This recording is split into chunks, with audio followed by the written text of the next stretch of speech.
All right, welcome, good morning, and happy Halloween. Please stand for the Pledge of Allegiance, followed by the invocation by Senior Pastor John Apodaca with Good Life Church. I pledge allegiance to the flag of the United States of America and to the republic for which it stands, one nation, under God, indivisible, with liberty and justice for all.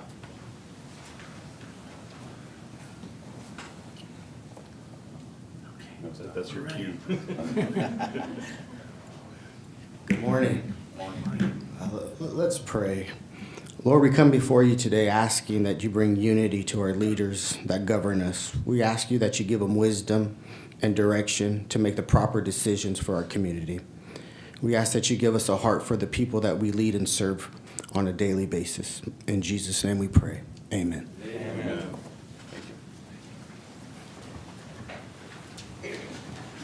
Thank you, Pastor. All right, next we have a presentation by David White, CEO with Opportunity Stanislaus, and there will be an update from Opportunity Stanislaus. Mr. White, good morning. How are you doing? Doing great. Good morning, Chairman Condit, members of the Board of Supervisors, Mr. Hayes. It's a great pleasure and honor to be here today to give a report about our work and how it impacts the county and what we have planned ahead. So I'd like to also thank the audience for being here today. So today is October 31st, Halloween. Welcome, happy Halloween, everybody. As you can see on the first slide, that's a picture of Crow's Landing Industrial Business Park. And we're very excited about that. That's going to be a wonderful, game-changing element in our county for economic development as we go forward. So to begin with, I want to talk a little bit about the partnership between Opportunity Stanislaus and Stanislaus County. For those of you who do not know about Opportunity Stanislaus, we are a private 501c3 public-private partnership for economic development. Our purpose is to help improve the economic vitality of Stanislaus County, and we do that many ways. But first, I want to say a little bit about our relationship with the county. The county is what we call a game-changer investor in Opportunity Stanislaus. And as a game-changer investor, they share that podium with many companies and also a couple of public entities. And you can see on the screen that includes companies like E&J Gallo Winery, Crystal Creamery, Doctors Medical Center, Southern Memorial Medical Center, and so on and so forth. And of course, the City of Modesto, City of Turlock. And so in economic development, it's really important to have the public and private sector yoked together, working together to affect economic development, improvement in our county. There are also, we have, as an organization, we call our members investors. And the reason we do that is because they should expect a return on their investment. One of the foremost principles of economic development is to take care of your local businesses, make sure that we're providing programs that help them grow and expand. And we take that very seriously. And so as a result, as of our last campaign, which happened in 2021, we have 150 investors. These are companies and also public entities that serve our community in our valley. And we do a number of programs to serve them. You can see the names of the companies on there. Pretty much it's who's who among industry, partners in our county, and also outside our county, we have investors from San Joaquin, Merced, even the foothills, even Alameda County, we have an investor from there. You might ask why? Well, it's because of the programs that we do. And this is one of the main programs that has created such a demand or such a service that provides support to our local industry. Volt Institute was founded in 2016. It's a partnership between Opportunity Stanislaus and the Stanislaus County Office of Education. In Volt Institute, we teach essential skills, essential hard skills like maintenance mechanics and electrical skills. We teach people who do not have these skills, and when they come in, most of our students come in making minimum wage. When they come out, they're making, on average, about $32 an hour with benefits. So you can see that that's a game-changing element for a lot of people's lives. It gives them an opportunity to buy a house, to have disposable income, and to really create a more effective or a stronger economy in Stanislaus County. Last year, we served over 150 companies through Volt Institute in various ways, shapes, and forms. We also served 303 local Stanislaus County residents through Volt Institute. Right now, if you went to our institute today, you would see 2 vibrant classes going on. We've reached maximum capacity. That's caused a bit of a challenge for us because we want to have more students come in. And so we're thinking about different ways that we can increase capacity.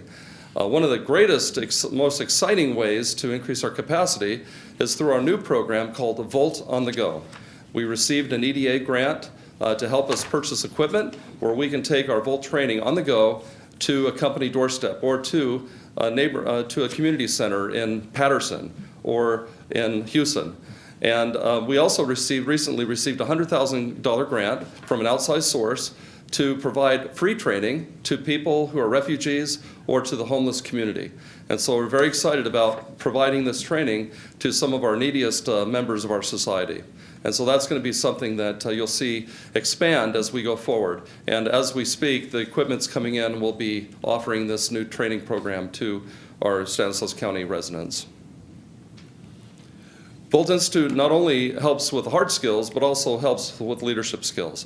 One thing we found as we interviewed companies is that not only are they needing people that have the maintenance mechanic skills, electrical skills, but they need people that have a great attitude for work, that also have leadership skills where they can get on a job and work effectively on a team. So partnering with Christy Marcella, formerly from E&J Gallo Winery, we have a senior leadership series. We partnered with AgSafe to produce what we call the Supervisor Development Academy, which provides training, frontline supervisor training for people who have never been a supervisor before. And we have an Agile Project Management course. In the spring, we're going to be releasing a new program that's being, the architect of that is Rick Coffey from our team, and that series will be focused on problem solving and critical thinking skills. These are things that we've learned from industry that are lacking. We also have a team on our staff dedicated to talent development. We've created a what we call the Central Valley, Northern San Joaquin Valley HR group, which meets quarterly, and we've created many programs that are train the trainer programs to teach companies the best practices for acquiring talent and retaining talent going forward. We have our Best Places to Work program that recognizes companies that do really well with their employees. We have other programs, HR Concierge, where we provide additional resources and job fairs and recruitment opportunities.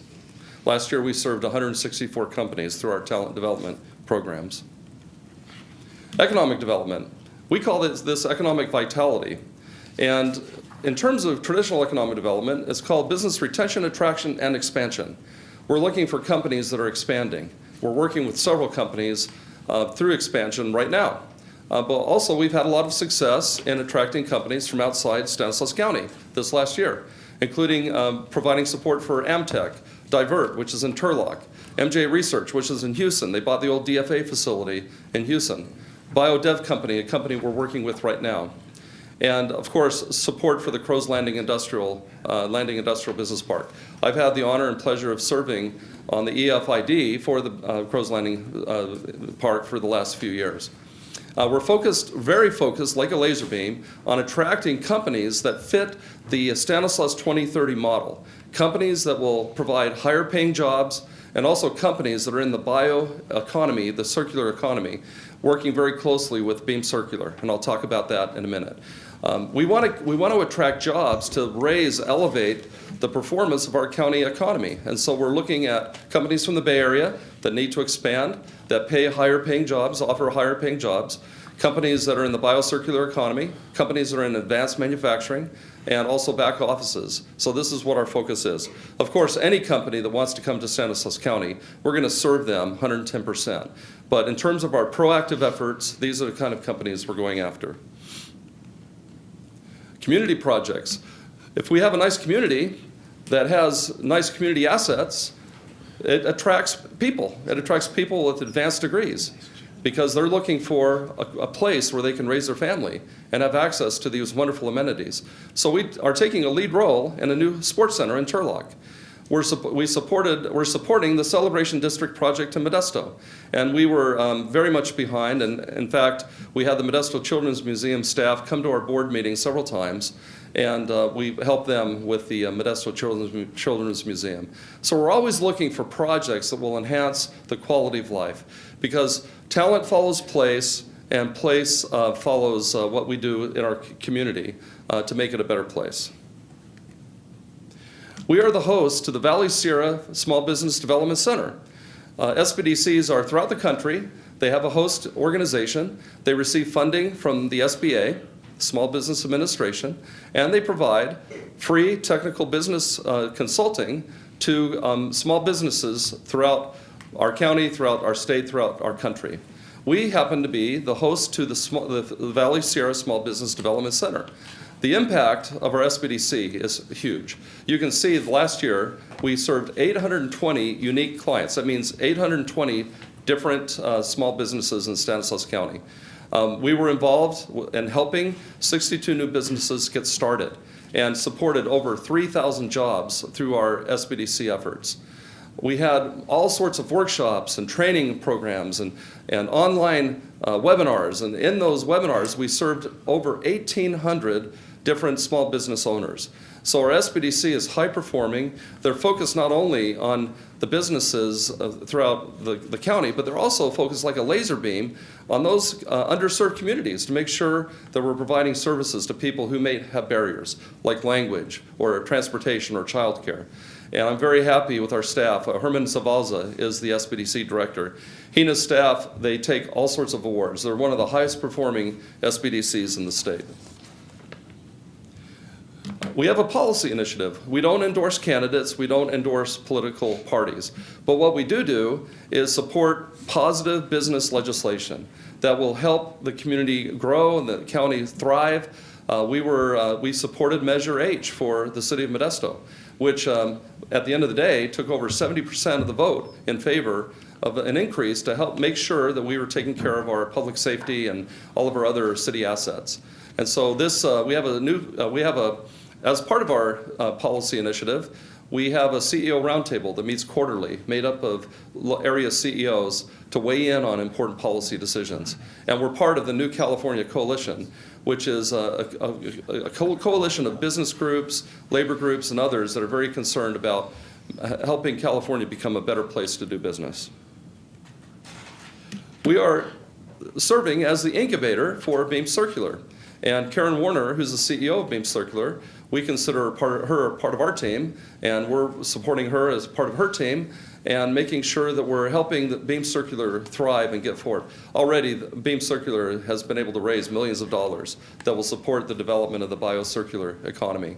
I happen to serve on the steering committee, and we're providing administrative and finance support, oversight, and very excited about what's happening with Beam Circular, standing up a brand new economy in our community, in our county. BEAM, by the way, stands for Bioeconomy, Agriculture, and Manufacturing. So that's my presentation for today, and I'd be happy to entertain any questions. Awesome. Thank you, Dave. Any questions or comments from the board members? Terry? Great. Just comment. Yeah, you're doing great, David. We appreciate all the work you're doing here in the county. Thank you. Well, I'm the weakest link of a great team, but thank you. Thank you. Humble, too. Thank you. Thank you. All right, moving on to public comment. Public comment is a time for those in attendance to speak on items not related to the agenda. Please state your name for the record. Direct all comments towards the dais, and so that it's fair for every speaker, please keep your comments to the 5-minute time limit. I have no comment cards today, but I welcome any members of the public who would like to comment. Please step forward.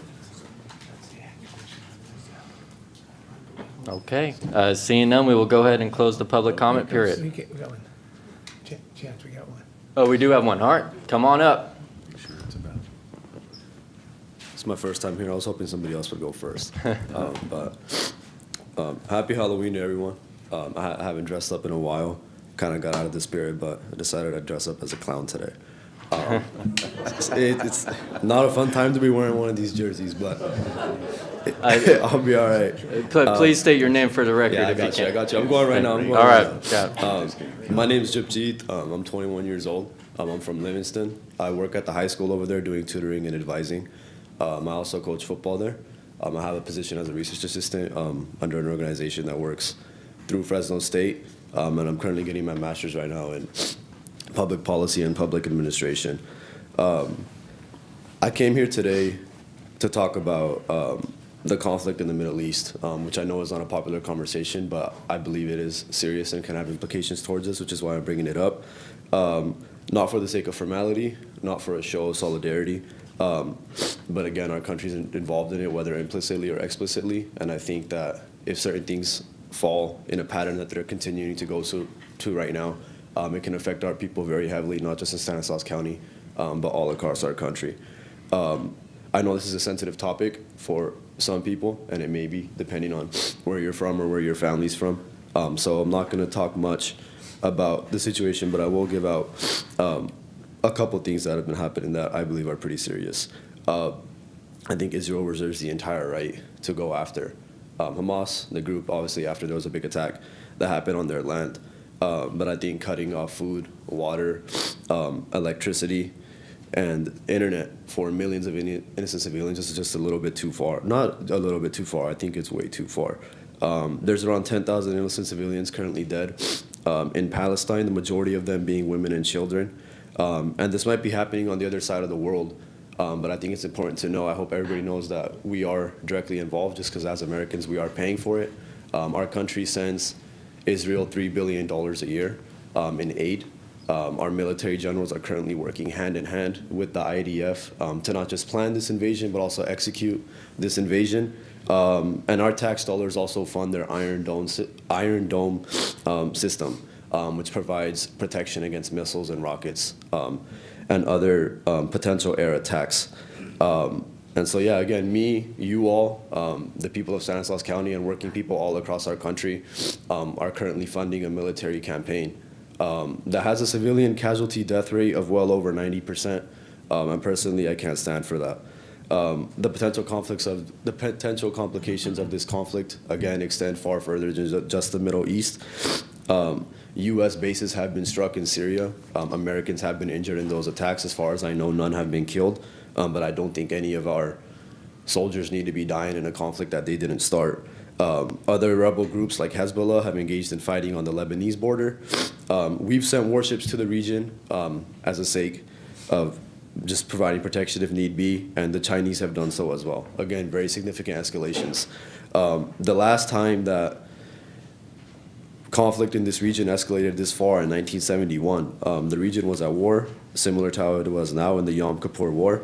And in retaliation to American support of Israel, oil-producing countries in the Middle East cut off oil exports to our country. Obviously, very famously, the 1971 oil embargo. There was a huge shortage of oil in our country. Gas stations had run empty. There were huge lines for gas. Gas prices skyrocketed to a degree that I'm sure Americans did not want to see. And no matter where you stand on this issue or where you stand on any issue, I'm pretty sure there's not one person in this room or in the county that wants to spend another dime on gas, especially with what we've been dealing with over the last 2 years. It's just not something that a lot of working people can afford, and I don't want to see it happen. But again, with where this conflict looks like it's heading, it's very real. It's a potential possibility. Will it get there? I don't know, but it most definitely can, and I think it's something to consider because that hurts our pockets very deeply. That hurts our people very deeply. And so I know that you guys, obviously this is not the U.S. Congress, this is not the Department of Defense. You guys have no jurisdiction or control like very directly over what's going on over there. So I'm not asking you to obviously do anything that you can't. But I believe that myself and you all, if this could have implications that affect us and our people, I think we have a role that we can play as advocates. We can use our platforms, we can use our voices to ensure that things don't go further than they need to. And that's kind of my ask from you all today, is if you're willing to engage and you're willing to kind of look at this and consider what's going on, that you call your congressman, that we talk to John Duarte. Is that 5? You're fine. I'll give you a little couple seconds if you'd like to conclude. Yeah, just that we engage with our elected officials to ensure that this does not hurt us at home, we protect American soldiers, we protect the potential of our gas prices increasing, and that we don't support a war that's killing a mass amount of innocent civilians when this money could be spent on supporting our people back home. I will be reaching out to all of y'all with email to kind of confirm the information that I'm getting and also give a couple more reasons why. And so if you're willing to engage, I'd greatly appreciate that. And I really hope that this doesn't extend any further than it has already. Thank you. Thank you, and thank you for being here. Yeah. All right, do any other members of the public wish to comment? Okay, seeing none, we'll go ahead and close public comment and move on to consent calendar. Do any members of the board wish to comment on any items on consent? Okay, seeing none, we'll open it up to the public. Do any members of the public wish to comment on any items on consent? Okay, seeing none, I will bring it back to the board for further action. Motion to approve. Second. We have a motion by Supervisor Condit, a second by Supervisor Graywall. All those in favor? Aye. All those opposed? All right, passes unanimously 5-0. Moving on to public hearings. Our first public hearing will be by Tara Chumley and Julia Arana, and it is to introduce and waive the first reading of an ordinance to establish new fees and amend or eliminate existing fees for the Department of Parks and Recreation. Good morning. Good morning and happy Halloween. Happy Halloween. I hope you come out to our Ag Center and enjoy some of the decorations this afternoon. Chairman Condit, Supervisors, CEO Hayes, and Council Bowes, I am Tara Chumley. I'm your Director of Parks and Recreation.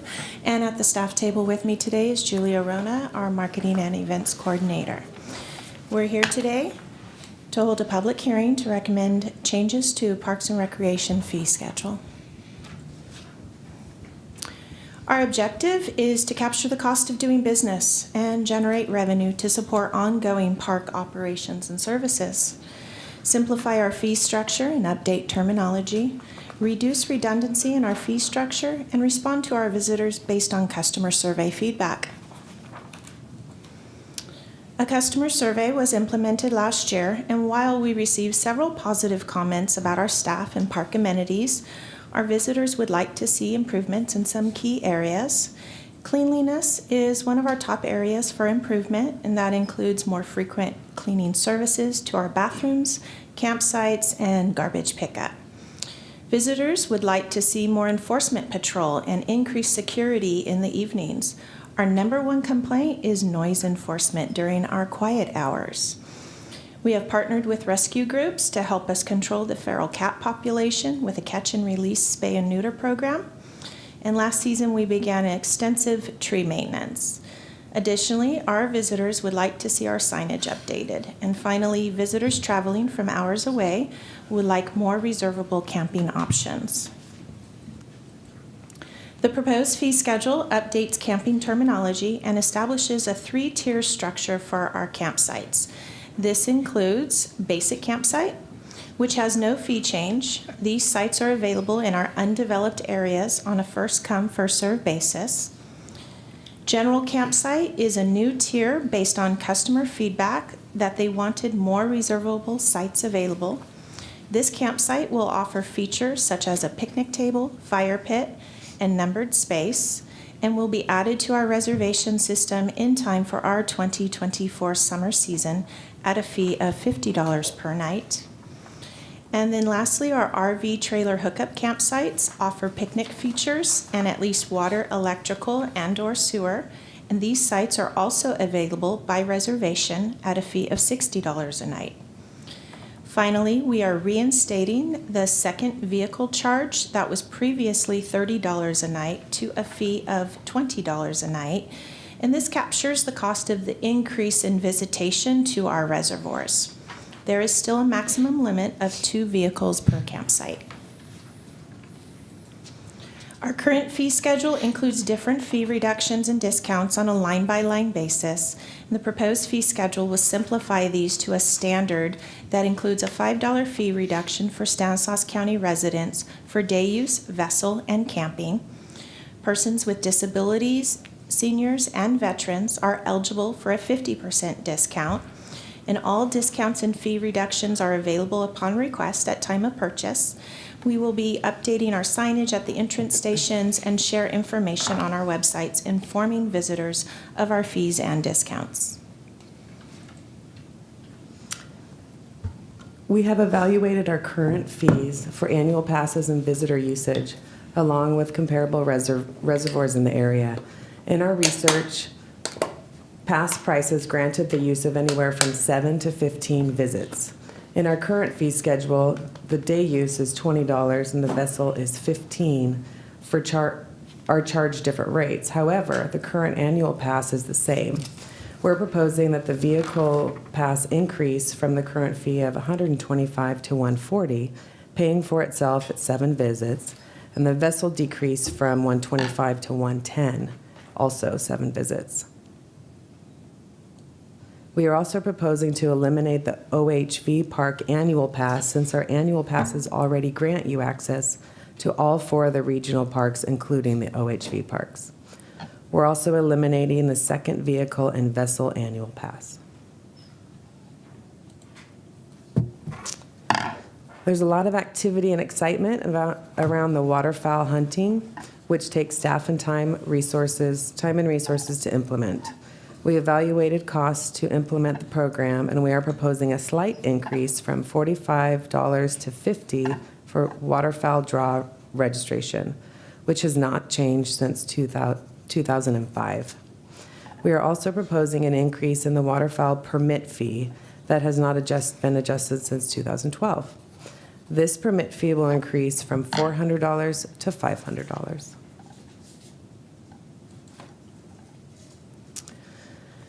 An increase from the current fee of $90 to $100 for exclusive use, group campsite, and picnic shelter.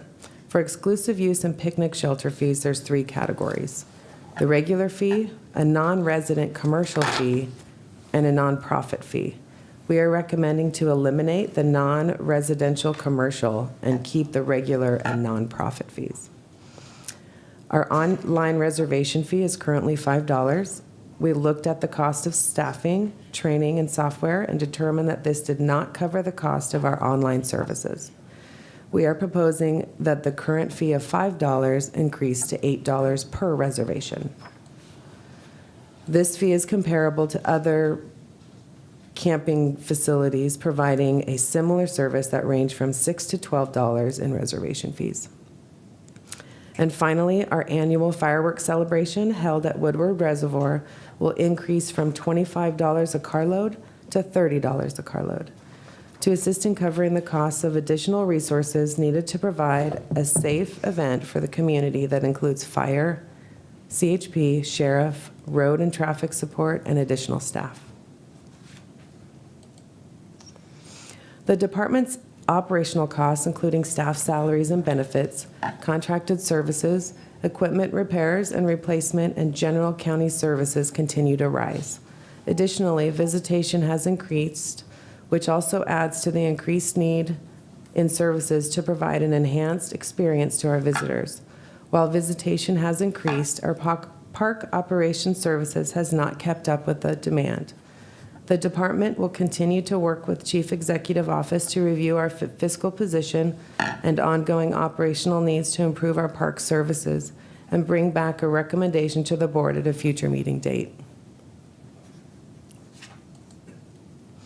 And with that, we ask that a public hearing be conducted to introduce and waive the first reading of an ordinance to establish new fees and amend or eliminate existing fees for the Department of Parks and Recreation. To find out more about our regional and community parks as well as events, you can visit our website and follow us on our social media channels. Thank you. Awesome, thank you very much. Do any board members have any questions or comments? Okay. We'll go ahead and open up to members of the public. Do any members of the public have any questions or comments? Okay. Seeing none, we'll go ahead and bring it back to the board for further action. So I just want to make it clear for the public, again, that we all had briefings and things have been changed, I think, to alleviate some of our concerns.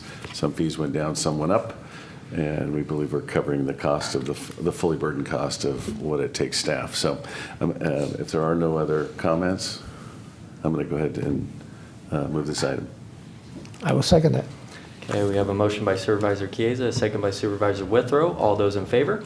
Aye. All those opposed? All right, passes unanimously 5-0. Thank you very much. Thank you. All right, moving on to our next public hearing. We have a presentation by Jeremy Ballard, and as regards to the Planning Commission's recommendation on development agreements for commercial cannabis operations. Jeremy and Angela, good morning. Good morning. Give me just 1 second. No worries. Start open here.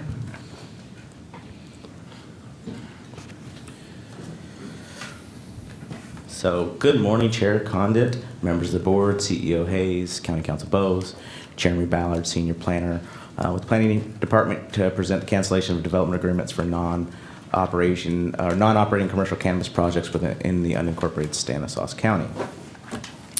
So the item before you, this particular one, involves the mutual cancellation of 7 previously approved commercial cannabis operations that are just no longer in business. The locations and types of operations do vary. Here's a little map showing the different operations. First being the Jennison project, which was approved for cultivation, volatile manufacturing, distribution, and potential future retail activities, and that was located at 485 Petritto Way in the Modesto area. There's Mission Nurseries, west side of the county there, approved for mixed light cultivation and nursery activities, and was located at 2036 Almond Avenue in the Patterson area. Going back towards Central Modesto, we have Prem Corp. Nathan Avenue, approved for indoor cultivation activities, located at 2841 Nathan Avenue in the Modesto area. Going northwest again, Stockton Business Strategies, approved for mixed light cultivation activities, located at 1837 Welty Road in the Vernalis area. Blue Oak Naturals, approved for mixed light cultivation activities, located at 778 Albers Road in the Modesto area. Pacific Botanicals, approved for testing activities, located at 4100 Bangs Avenue in the community of Salida. And then lastly, Legacy Nursery, South Daubenberger Road, approved for nursery activities, located at 2201 South Daubenberger Road in the Turlock area. With the exception of Mission Nurseries and Stockton Business Strategies, who obtained state licensure prior to the adoption of the county's ordinance, operations never actually commenced at the remaining 5 locations. Once notification was received of abandonment or closure, the county's Department of Environmental Resources Code Enforcement Division would inspect the properties to verify any commercial cannabis activities had ceased. And additionally, the county verified that any state licensing through the Department of Cannabis Control had been withdrawn or expired. With these abandonment or non-commencement of activities, the individual use permits that were approved for each operation have also expired at this point. None of these operations ever received their commercial cannabis activity permit either, which is like their license to operate. So as with all commercial cannabis operations required by Chapter 678 of the County Code, they were required to enter into a development agreement with the county to operate. The agreement sets forth the terms and conditions under which the commercial cannabis business would operate. Chapter 22 of the County Code specifies that development agreements must be considered by the Planning Commission and provide a recommendation to the Board of Supervisors for ultimate approval. Although closure of these operations have happened over the past 3 years, the county has now determined that cancellation of the recorded development agreements should be completed and then thus recorded on the property as well. So Chapter 22 of the Stanislaus County Code and Government Code Section 65868 allow for development agreements to be canceled by mutual consent of both parties, provided a public hearing is noticed and held by both the Planning Commission and the Board of Supervisors. As the DAs for cancellation before you were mutually agreed to be canceled by the operators, and the item is consistent with the requirements of a public hearing, staff believes that the findings for cancellation can be made. A public hearing was held with the county's Planning Commission on September 7th, 2023. Correspondence for the item was received after the posting of the agenda and was not included in the item itself. The correspondence was received from Brad Johnson on September 1st, 2023. Mr. Johnson inquired on the development agreement that was to be canceled with the address of 4100 Bangs Avenue in the community of Salida, and he wanted to know if it had been presented to the MAC. That particular application use permit and development agreement number PLN 2019-0092 Pacific Botanicals, which was located at Banks Avenue, was presented to the Salida MAC on January 28th, 2020. the MAC ultimately has supported the project. This was communicated to Mr. Johnson ultimately. During the public hearing, no one spoke in favor of or opposition to the cancellation request, and ultimately the Planning Commission recommended approval of the mutual cancellation on a vote of 9-0. Individual environmental determinations were adopted during the time of the original approval for each of these operations. CEQA guidelines state that if it can be seen that with certainty that the activity in question would have no possibility of a significant effect on the environment, the activity is not subject to CEQA. Obviously, in this case, with the cancellation, removing the authority for development for each parcel, there are no impacts anticipated, and staff believes the action is not subject to CEQA. So to conclude, as outlined in the agenda report, the Planning Commission has recommended approval of the cancellation of all 7 development agreements that are before you today. The agenda report also includes findings relating to the cancellation consistent with Chapter 2208 of the County Code and Government Section 65868. There's also actions related to rescinding the previously adopted development agreement ordinances for each of the development agreements, and then also a action to order the filing of a notice of development agreement termination for each agreement. And that concludes my presentation for this particular agenda item, and I'm happy to answer any questions. All right, thank you, Jeremy. Does any board members have any questions or comments? No, go ahead. Derek? Just a comment. So I am so happy that we were spending more time on cannabis again today here. I'm just thinking that sorry, I just had to say this.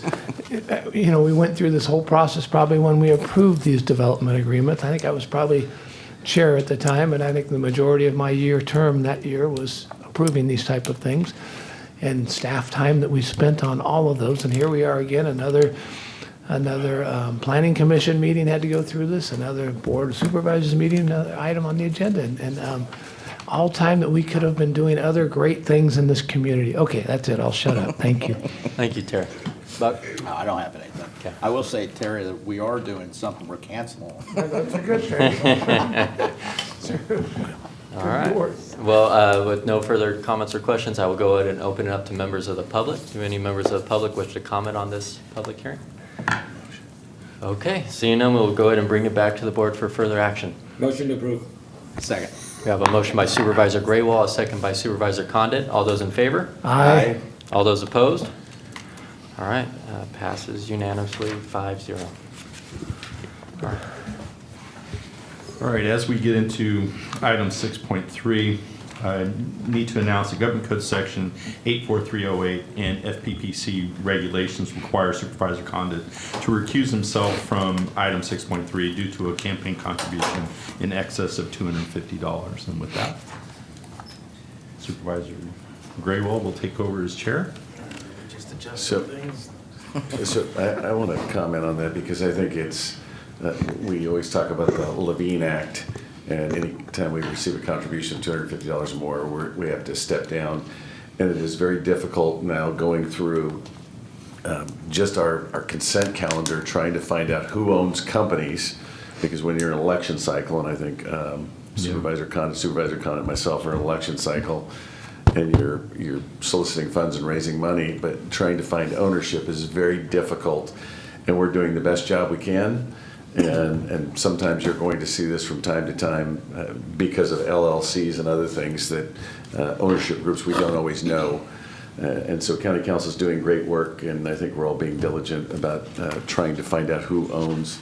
An example today was the rental agreement that we had on consent. Yes. It was a company, and I had my wife try and research it. She spent some time just finding out who the ownership was. And anyways, I just want the public to know that I think we're being very diligent, and our chairman was very diligent on this issue. Yes, it's a complicated piece of law. Right, because of that diligency, I'm the benefactor. I get to sit in on this item. So a public hearing to consider the Planning Commission's recommendation of approval of the cancellation of the adopted development agreement for Central Valley Growers. All right, so good morning again, Chair Graywall, members of the board, CEO. That's such a nice ring, too. It does. Jeremy Ballard, Planning Department here again. As the chair stated, this was for the mutual cancellation development agreement for East Permit and development agreement number PLN 2019-0095, Central Valley Growers, LLC, Howard Road 3. The item before you this evening involves the mutual cancellation of a mixed light commercial cannabis cultivation, nursery, and distribution operation that is no longer in business. This is located also on the west side of the county here, located at 3735 Howard Road, between the California Aqueduct and the Delta Mendota Canal in the Wesley area. Although never in operation, the operator notified the county of their intent to abandon their development agreement on July 5th, 2023. Upon notification, the county's Department of Environmental Resources Code Enforcement Division did inspect the property and verify that no commercial cannabis activities were present, and staff also verified that any state licensing had been withdrawn or expired.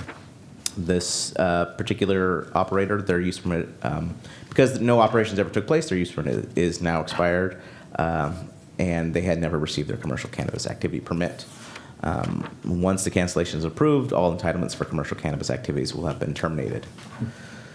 As with the previous item, all commercial cannabis activities are required to enter into a development agreement, and that is approved by the Planning Commission and Board of Supervisors.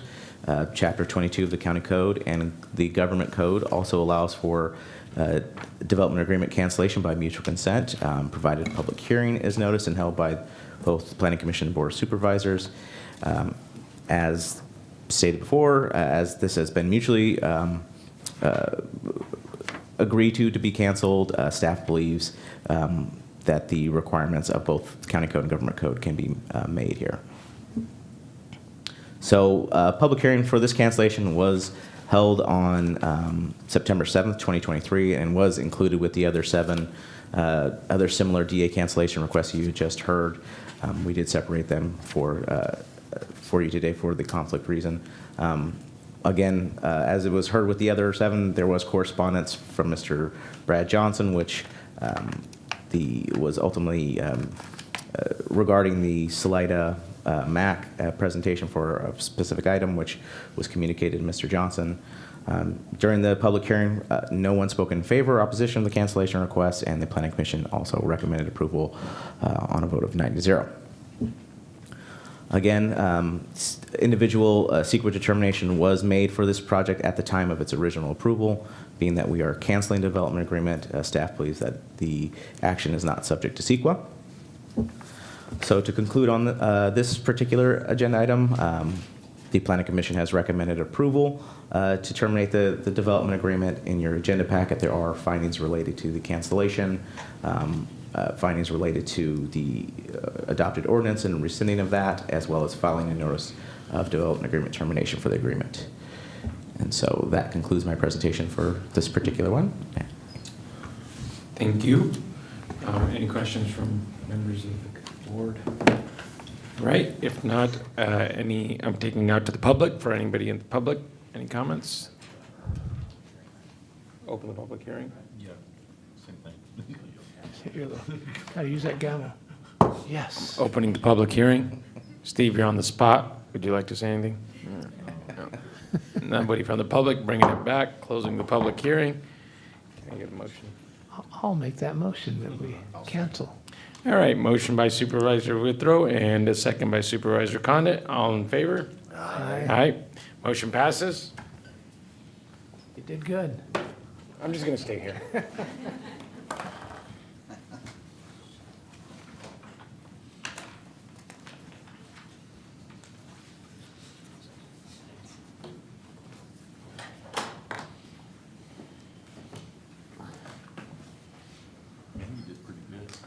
So I've been replaced, huh?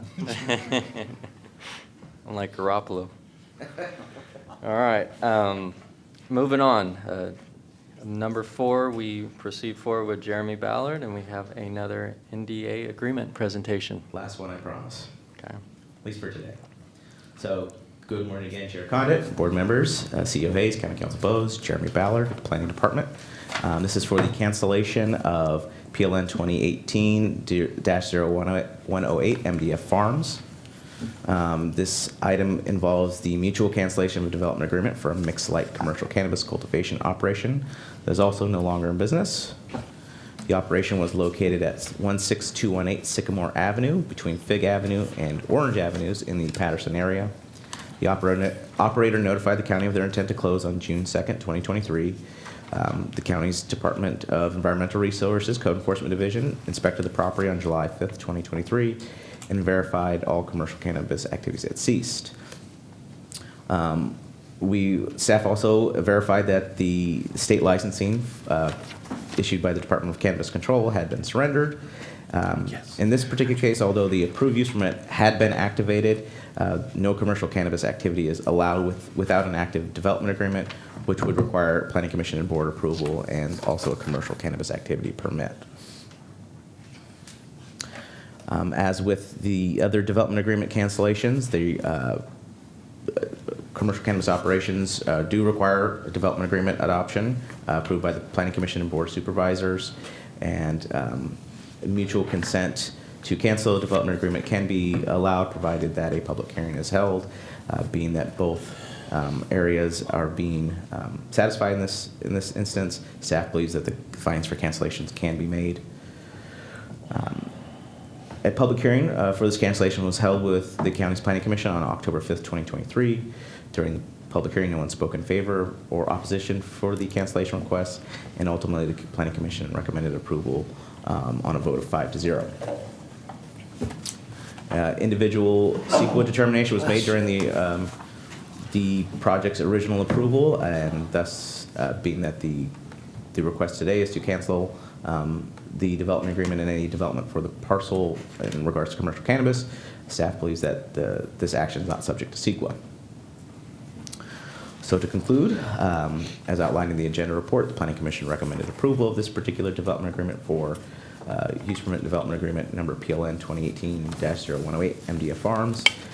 Within the agenda report, there are findings related to the development agreement cancellation, rescinding of the development agreement ordinance that was adopted originally with the project, and ordering the filing of notice of development agreement termination for the agreement. And that will end my presentation. I'll be happy to answer any questions. Awesome. Any questions or comments from board members? Okay, seeing none, we'll open it up to the public. Do any members of the public wish to comment on this item? Okay, seeing none, we will bring it back to the board for further action. Motion to approve staff recommendation. Second. We have a motion by Supervisor Condit, a second by Supervisor Graywall. All those in favor? Get open the public hearing, right? Yeah, he asked for public comment. Oh, yeah, that's it. It's good enough. That'll work. Okay, it works. All right. Sorry about that. All right, all those in favor? Aye. Aye. All those opposed? All right, passes unanimously 5-0. Thank you, very Jeremy much. and Angela. All right, moving on to discussion items. We have a presentation by Sarah Denton and is approval to accept Round 2 Building Forward Library Facilities Improvement Program funds. Good morning. Good morning.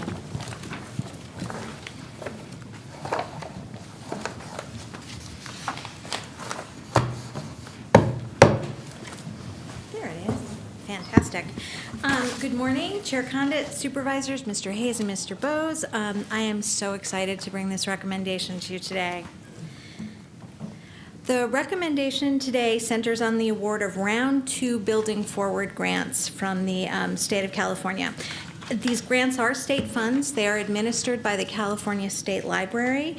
And in Round 2, $175 million was available. I have been told that the total dollar amount of applications requested was more than 4 times that. So these were exceptionally competitive grants. The maximum award for these grants was capped at $10 million, and eligible projects are required to address critical needs related to maintenance, efficiency, and sustainability, or digital and physical access. One-to-one matching funds were required as part of this grant, but reductions were available based on local operating income per capita. On October 12th, the Stanislaus County Library received notice of intent to award $9.97 million and approve our requested 50% match reduction. And that's based on the library's local operating income per capita. That's great news. It is. It's We're gonna clap really for great this news. because Thank you. this is just Thank you. The hooting and hollering in my office when that email came through was, it wasn't a quiet day at the library, we'll just say that. So the Modesto Library Project includes both grant eligible and ineligible activities. The eligible activities include asbestos abatement, ADA corrections, replacing the ceiling and upgrading lighting and HVAC controls, and work on our elevators, which if you've ever used them, you know is a good thing. There's also funds available to cover grant administration and contingencies. The ineligible activities as part of this project include security cameras, network upgrades, and improvement in our public and staff areas, as well as improvements for a Modesto pop-up library, though that identification has not been identified, has not been formally identified yet. The total estimated cost of this project is $18.1 million. And you can see the split there. The large majority is in fixed asset construction. Now, the funding for this project comes from grant funds, library enhancement funds, and library fund balance. So we've got that $9.97 million from the California State Library. Then we're using $4.1 million out of the library enhancements funds that this board was so gracious as to give us a couple of years ago. We are going to be using fund balance, some towards the grant match requirement and some towards the grant ineligible activities. We also have a small amount there from E-rate funding. E-rate is a federal program that provides network-related funding for network-related activities in schools and public libraries. Our project team, these are our in-county project team. Everyone in my management team has been really active in marshaling this project. I do have to mention Marco Sepulveda, particularly, he's right over here. He's the one who coordinated this grant and has herded all of the various cats involved. So we're really appreciative of that. And then at General Services Agency, Andy and Al have been just fantastic. And I will say that we have worked with them before, and I'm actually really pleased to be able to be working with them again. Our contracted services, again, the architect, Eric, out of Valdeia Partners, we worked with them on both the Turlock and the Empire project, so it's again, a really good team coming back together. We have contracted with Paul Bickford of Division I Construction to be our construction manager through this project because it will be significant, and GSA is pretty busy. We do have some timeline estimates, and I want to stress estimates. We have started our project team meetings. We did those last month because I am very optimistic about things like grants. We had a library consultant site visit last month as well. We anticipate our 30% design package being done in April and construction beginning around November of next year, and construction complete 2 years after that. So it is a pretty aggressive timeline, but I have every reason to believe that we will be able to make that timeline. So our staff recommendation is that you authorize me or my designee to accept Round 2 Building Forward Library Facilities Improvement Program funds in the amount of $9.97 million for the Modesto Library Project, that you adopt a resolution to authorize the grant application, acceptance, and execution of these funds from the state of California, that you authorize the county librarian or designee to sign and execute all related agreements, contracts, and amendments, and that you direct the auditor controller to increase revenue by $9.97 million and increase appropriations by $14 million in the library budget as detailed in the attached budget journal. And with that, I am happy to answer any questions. Wonderful. Any questions or comments? Terry? Just a quick question. Sarah, we're using 3.1 of your fund balance. How Yep. much fund balance you got left? I'm going to say 16 million, and I'm going to look at Curtis to make sure I'm right. 16.2. That's the accountant back Yep. there. There we go. All right, very good. All right, so after the 3, you still got 16. Yep. Very good, thank you. Yep. Vito? This is just wonderful. I know. Isn't This it cool? is the best news probably we've heard in the last couple of months. Thank you very much for the application. Thanks for all you do at the library. This is like an exciting area for Yes. our community. Yes. And it's great to see. Great, thank you. All right, no further questions or comments. I will open it up to the public. Do any members of the public wish to comment on this item? Okay, seeing none, we'll bring it back to the board. This is a 4/5 required vote, so I'll entertain a motion. Motion to approve. Second. We have a motion by Supervisor Graywall, a second by Supervisor Condit. All those in favor? Aye. All those opposed? All right, it passes unanimously 5-0.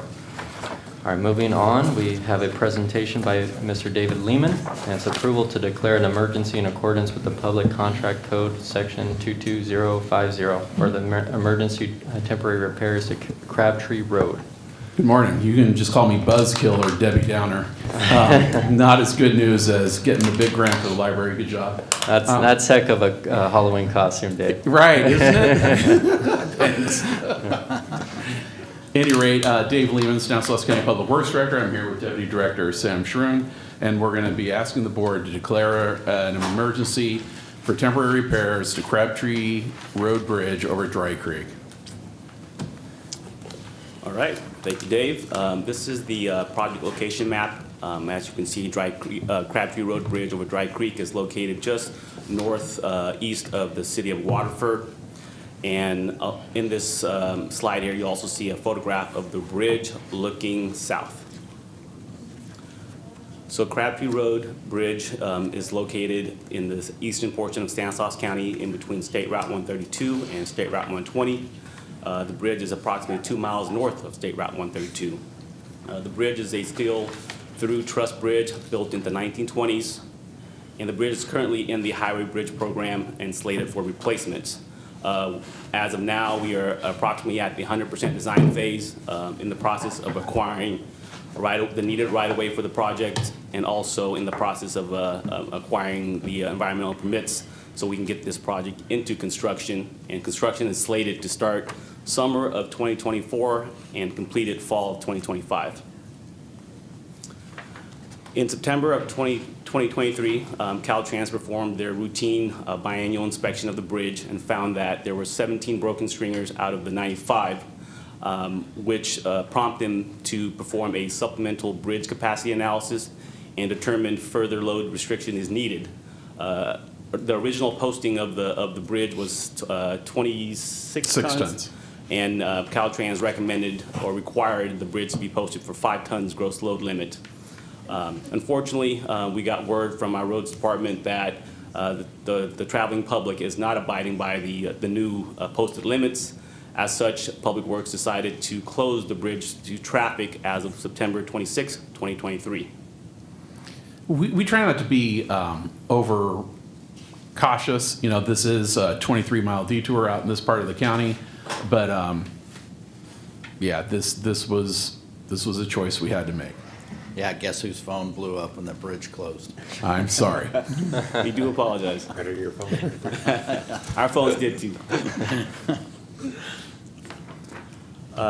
Utilizing Public Contract Code 22050A1, Public Works would like to make emergency temporary repairs to the Crabtree Bridge. Public Contract Code 22050C1 requires staff to report on the emergency at the next regularly scheduled meetings until the emergency is terminated. The actual cost of the bridge repair is not yet known, but estimated at approximately $250,000. Staff will return to the board with a cost update. Here is a photograph, 2 photographs of the bridge from the east side looking west. And as you can see, the exterior stringers are hanging down by a thread, along with some cracks on the abutment walls there to the north of the bridge. Next slide, thank you. So this is a picture from underneath the bridge. As you can see, there's quite a bit of cracks in the stringers that I mentioned earlier in the presentation. There's, like I said, 17 or 19 of the 95, 17 out of the 95 stringers have distress, and it's visible here. Staff recommendations. Staff would like the board to declare an emergency in accordance with California Public Contract Code Section 22050 for emergency temporary repairs to the Crabtree Road Bridge over Dry Creek. Approve staff's recommendation to act in accordance with California Public Contract Code Section 20134 and 22050 to make the immediate temporary repairs to Crabtree Road Bridge over Dry Creek. By a 4/5 vote, make the following findings. The repairs are necessary to ensure the safety of the traveling public. The emergency will not allow for the delay that would result if the project were competitively bid, and the action to immediately repair the impacted road facility on an emergency basis is necessary.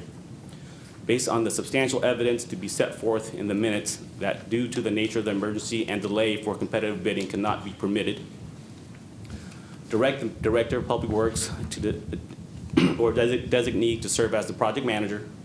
Authorize the project manager to procure equipment and supplies and to negotiate and execute contracts needed to repair the roadway without giving notice for bids, so long as they are within the department's approved budget.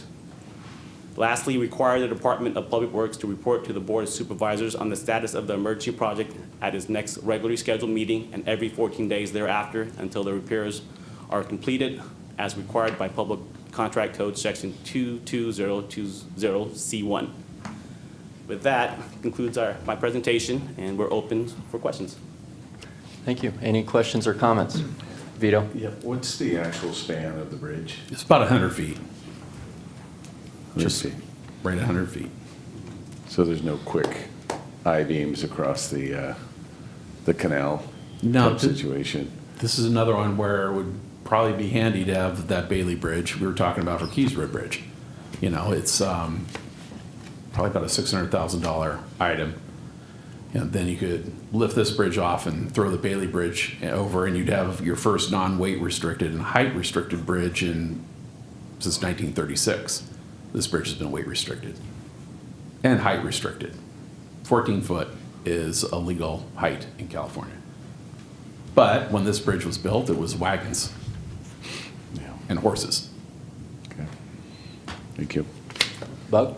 Dave, how long is it going to take to get the material? I know we had a discussion on that earlier. We've already contacted San Joaquin County and Merced County, although they have bridges similar to this. It seems like everybody's out of the stringers right now. We're hoping that MCM, contractor we've been talking to, they have 3 of these projects right now. We're hoping they have access to quicker stringers, because if we order them right now from a mill in Oregon, this is the only mill around that makes them, it takes 4 to 6 months to get these stringers. We have 3 in stock, and they've been sitting in the yard since 2009. So the time it takes to fix the bridge all comes down to if we can find the material. Right, right. We have talked to some engineers, and we think there are some temporary substitutes we can use, because this bridge only needs to last a little over a year, year and a half, and then the new bridge will We're be 90% right along in the plans for the new bridge. Right, we're going to be out to bid next spring, so we're hopeful that we'll be open by Christmas. But we'll update you once we know more about the availability of the stringers. Thank you. Okay. We'll go ahead and we'll open it up to the public. Do any members of the public wish to comment on this item? Okay. Seeing none, we will bring it back to the board for action. This is a 4/5 vote. Motion to approve. Second. We have a motion by Supervisor Condit, a second by Supervisor Chiesa. All those in favor? Aye. All those opposed? All right, passes unanimously 5-0. Thank you so much. Thank you. All right, moving on to correspondence. This board has received the claims and correspondence as noted on the agenda. Acknowledge receipt of correspondence and refer as recommended on the agenda. Board of Supervisor reports. Do any Board of Supervisors have any reports? All right.